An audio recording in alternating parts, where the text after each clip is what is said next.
Sí, a ver, yo creo que acá es un error, y la verdad que quiero salir de eso desde hace mucho tiempo, muchos años, es creer que de un lado está Montesquieu y del otro lado están los infames traidores a la patria. No es así la discusión. Son distintos puntos de vista de cómo es la relación entre los poderes que la Constitución le da al Parlamento y la capacidad que tiene el Parlamento de darle ciertas herramientas para que el Ejecutivo se maneje. Es decir, desacralicemos esta discusión. No es una discusión de un ciudadano común. No es un problema la institucionalidad. Carlos, sabe que yo tengo gran respeto por usted y por mucha gente que integra el bloque. Sí. Usted dijo, ni bien empezó, que dentro del gobierno hay mucha corrupción. Sí, en algunas áreas. Esa corrupción está sostenida por un poder ejecutivo que se llama Cristina Fernández. Si usted reconoce que hay un gobierno corrupto y sabe que esa presidenta lo mantiene, ¿cómo le delega más facultades a un gobierno pero es que no delegan, por eso. No, pero digo... Mira, pero por eso te explico. Nosotros, por ejemplo, en la propuesta que hicimos, está del proyecto original del gobierno derogar 4 artículos. 4, que eran los artículos donde ellos decían, sigo haciendo lo que quiero. Y los 4 los derogaron. Y le pusimos límite, pretendíamos ponerles límites de tiempo. Fue lo único que no conseguimos. Pero conseguimos acotar la materia, poner mucho control, acotar los tiempos a futuro. Digamos, la verdad, intentamos compartiendo que había una discusión muy fuerte sobre el tema de retenciones, y es eso lo que nosotros básicamente compartíamos con el gobierno, que tal vez es una discusión central, digo, porque por eso a veces adquiere tanta dimensión esta discusión.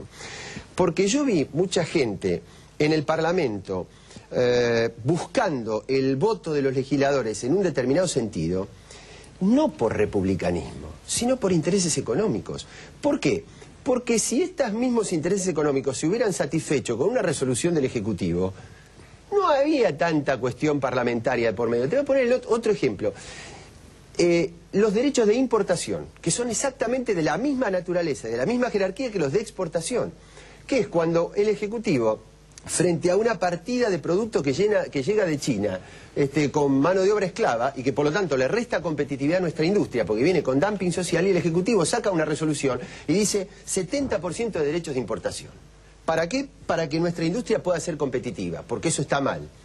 Ahí, ¿dónde le dice? ¿Quién le va a decir, no, por favor, esto no me gusta que lo haga el Ejecutivo, que lo haga el Parlamento? Entonces digo, separemos lo que es una discusión institucional donde hay distintas miradas, pero no está Montesquieu de un lado y los infames traidores a la patria del otro. Desacralicemos esto de cuando a esto se le da tanta importancia, porque lo que se está discutiendo verdaderamente son algunos intereses económicos, que son legítimos también, que son legítimos. El problema es que el Parlamento entienda que el Ejecutivo puede fijarlo en forma ilimitada. Y lo que ocurrió ahora es que se ha convalidado el esquema en donde el Poder Ejecutivo lo puede fijar en forma ilimitada, sin ningún límite, porque la verdad es que se ha convalidado un código aduanero que le dice al Poder Ejecutivo, usted fije los derechos de exportación, ¿cómo? Como usted quiera.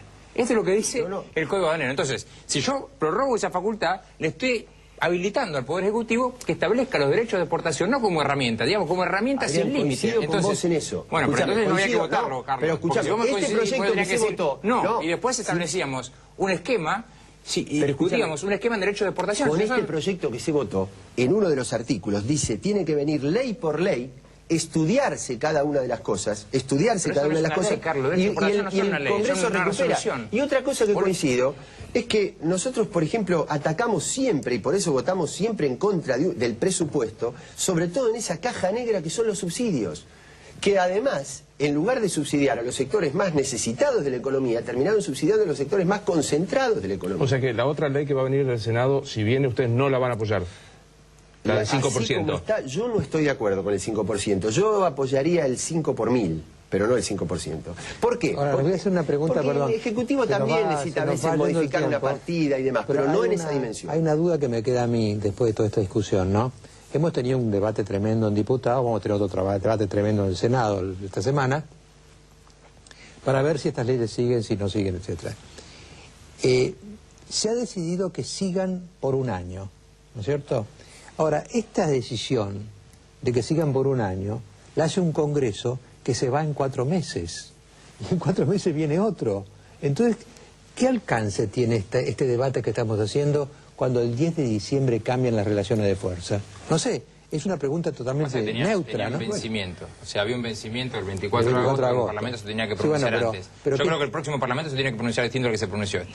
Lo digo sinceramente, porque en realidad... ¿Qué sentido tiene de que decir que van a valer durante un año? A mí me gustaría hacer un aporte político porque si no pareciera que estamos hablando de una situación como ficticia. Hubo elecciones, hemos perdido las elecciones, está claro. Podemos decir si somos la primer minoría, si hubo más votos a nivel nacional, es opinable. Pero si la oposición no se puede poner de acuerdo, si las coaliciones o acuerdos que se conformaron se rompen, si hay un debate público entre los diferentes líderes, eso no nos puede achacar al oficialismo. La tarea de la oposición y del oficialismo en el Parlamento, y usted lo sabe, doctor, es buscar mayoría para apoyar las iniciativas que cada uno legítimamente y honestamente cree que son correctas. Nosotros hemos conseguido esa mayoría discutiendo, cediendo. No es cierto que el gobierno no escucha, no es cierto que el gobierno es autista. Acá hay un ejemplo, hemos cedido de 8.7, cuando hubo un problema con las tarifas no hemos rectificado, hemos retrocedido, es decir... Lo que no hace la oposición, no se lo puede... Espere, porque ahí me perdí. ¿De qué tarifa rectificaron? Después que le dieron impuestazo a todo el mundo y que si no hay movida, siguen, ¿eh? Sí, pero y la postergaron por 2 bimestres. Pero no siguen, se rectificaron.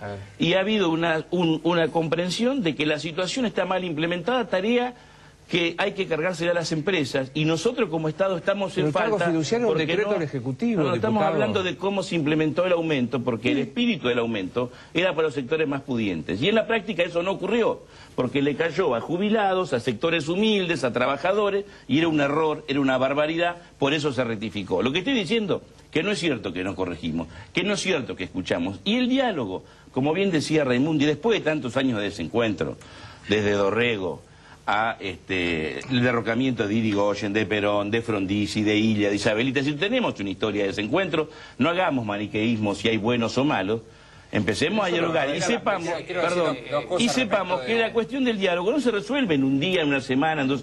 Si hay voluntad, me parece que... No se le doy un ejemplo en Lomas de Zamora. Vamos a hacer un trabajo con Cáritas de Lomas de Zamora, con el Obispado de Lomas de Zamora, el Ministerio de Desarrollo Social de la Nación, en un asentamiento que se ha conformado en el último tiempo de más de 10.000 personas. Y lo vamos a hacer porque nos preocupa de verdad el tema de la pobreza, no hablarlo solamente. Y no tenemos inconveniente, aún con matices, en trabajar en forma conjunta. Seguir insistiendo sobre la actitud. A mí, la actitud de una parte con lenguaje bélico no justifica que yo responda con el mismo lenguaje ni con la misma actitud. Vamos a poner un ejemplo. Mira, en eso, Carlos, en eso no puedo estar más de acuerdo con usted. Porque acá, lo que le ha pasado a la Argentina, ¿sabe qué es? Nos hemos ido mimetizando unos de otros. Entonces, si uno era violento, el otro también era violento. Pero cuando el otro era violento, él se ponía más violento. Bueno, esta es nuestra historia. Es que yo no puedo justificar una mala actitud mía por la mala actitud del otro. Alguien tiene que frenar este proceso en la Argentina.